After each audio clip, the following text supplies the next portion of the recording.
Breaking news! The Philadelphia Eagles just made a move that could change their entire draft strategy, and no one saw it coming. Fans, buckle up, because what we're about to reveal could be the key to another Super Bowl run. Man, I really believe we have the ability to go and win the Super Bowl again. If you believe that too, hit the like button. And if possible, comment like this: Go Eagles! We trust Howie. That's true. Our general manager Howie Roseman instills great confidence in us. He's smart and knows what to do at every moment. Now come with me, and I'll tell you what's going on behind the scenes. The Eagles reunited with former top draft pick Matt Pryor, adding more depth to their offensive line. But what does this mean for Tyler Steen? Could this signal a big change in the trenches? And how do the latest top 30 picks reveal the Birds' next big draft targets? Oh, and let's not forget the NFL's latest rules update that could secretly give the Eagles a competitive edge. We have a lot to unpack, so let's dive in. First, the offensive line play. If you've been paying attention, you know the Eagles have been methodically building depth in the trenches for years. It's the Howie Roseman way. Keep the line strong, protect your quarterback, and dominate up front. Bringing back Matt Pryor isn't exactly the kind of move that makes headlines, but smart fans know this is about bolstering depth, especially with uncertainty at the guard position. Pryor was a 6th-round pick by Philadelphia in 2018 and made 10 starts before being traded to the Colts. Last year, he was ranked the 21st best guard out of 79, so while he's not a star, he's a reliable veteran who can step in if needed. The real question: does this move signal confidence in Tyler Steen as a starter? If the Eagles were seriously worried about their guard situation, they'd be making a bigger splash. Instead, Pryor is more of an insurance policy. But then there's the wild card: Ohio State's Donovan Jackson. The Birds are bringing him in for a top 30 visit, and this guy is a serious prospect. At 6 feet 4 inches, 315 pounds, he's one of the most athletic linemen in the draft. He's got power, fluidity, and that aggressive finishing style you love to see in an offensive lineman. Some scouts say he struggles against stunts, but let's be honest. If Jeff Stoutland gets his hands on him, those issues will get ironed out fast. If Jackson falls to 64, this could be a steal. And speaking of steals, what about William and Mary's Charles Grant, another top 30 visit? The 7-foot wingspan is insane for an offensive lineman, and he's got that wrestling background that gives him serious leverage in the trenches. The knock on him is competition. Playing at William and Mary means he hasn't faced elite pass rushers. But once again, Stoutland University has a history of turning raw talent into all-pros.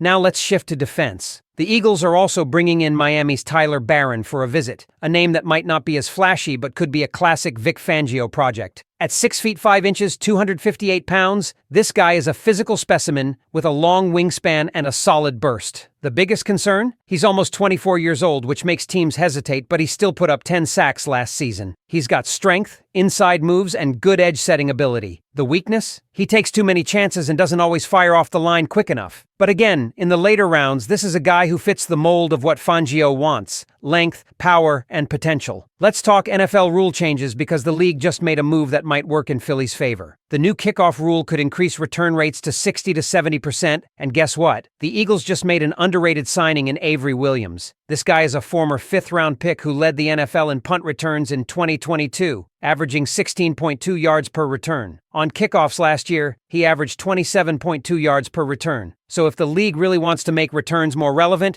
Philly might have the perfect guy to take advantage of it. And then there's the ongoing fight to ban the tush push. Once again, the league tried to kill the most unstoppable play in football, and once again, they failed. The Packers led the charge to outlaw the brotherly shove, but they couldn't get the 24 votes needed from owners. Why? Because despite all the whining, there's no data proving it causes more injuries. Bottom line, if every team could do it, they would. But only the Eagles execute it at an elite level. So for all the haters out there, get used to it. It's here to stay. Now, let's zoom out. What does all this mean for the Eagles' overall roster construction? It means this team is set up perfectly for the draft. The trenches are strong, the roster has depth, and Howie Roseman is once again playing chess while the rest of the NFC East plays checkers. Look at the Giants, signing Russell Wilson in a desperate attempt to fix their quarterback mess. Their projected win total for 2025? It didn't move at all after signing him. That tells you everything. Meanwhile, the Cowboys are stuck trying to figure out how to pay everyone, with Micah Parsons about to break their bank. And Washington? Well, they're still Washington. The Eagles, on the other hand, are primed for another deep playoff run. They have a franchise quarterback in Jalen Hurts, a stacked roster, and a front office that makes smart moves. And Hurts? He's already proved the doubters wrong. Two of the best Super Bowl performances in the last 25 years,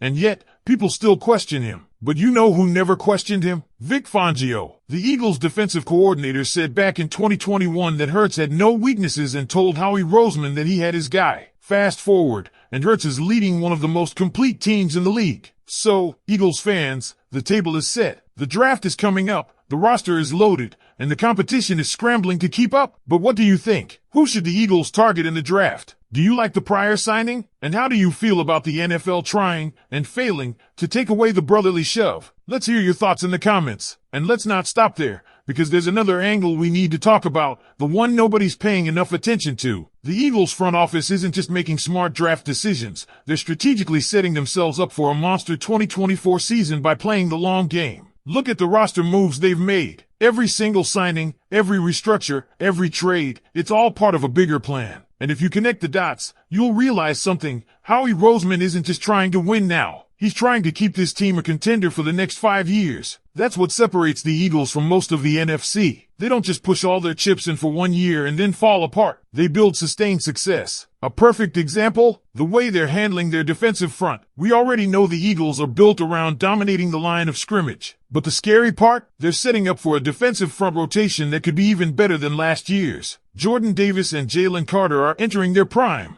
But adding another young pass rusher in the draft could make this unit borderline unstoppable. That's why these top 30 visits are so telling. Chop Robinson, the explosive Penn State edge rusher, is on their radar. If he falls, don't be shocked if the Eagles pull the trigger. He's got speed off the edge that you just can't teach, and with Hasten Reddick now in New York, there's a hole to fill in the pass rush department. But here's the thing, Chop isn't the only name that should have fans excited. There's also UCLA's Laiata Latu, who might be the most polished pass rusher in this draft. The only reason he's not a lock for the top 10 is his medical history, but if the Eagles' doctors clear him, he's a game changer. Now, let's talk about the secondary, because this is where things get really interesting. James Bradbury struggled last season, and Darius Slay isn't getting any younger. That's why bringing in Toledo's Quinyon Mitchell for a visit makes a ton of sense. He's an absolute ball hawk with elite athleticism, and the Eagles love corners who can play in man coverage and thrive in Fangio's system. And then there's the sneaky X-Factor, Cooper DeJean from Iowa. He's a safety/corner hybrid who could be the perfect chess piece in this defense. Picture this, a secondary with Sidney Brown,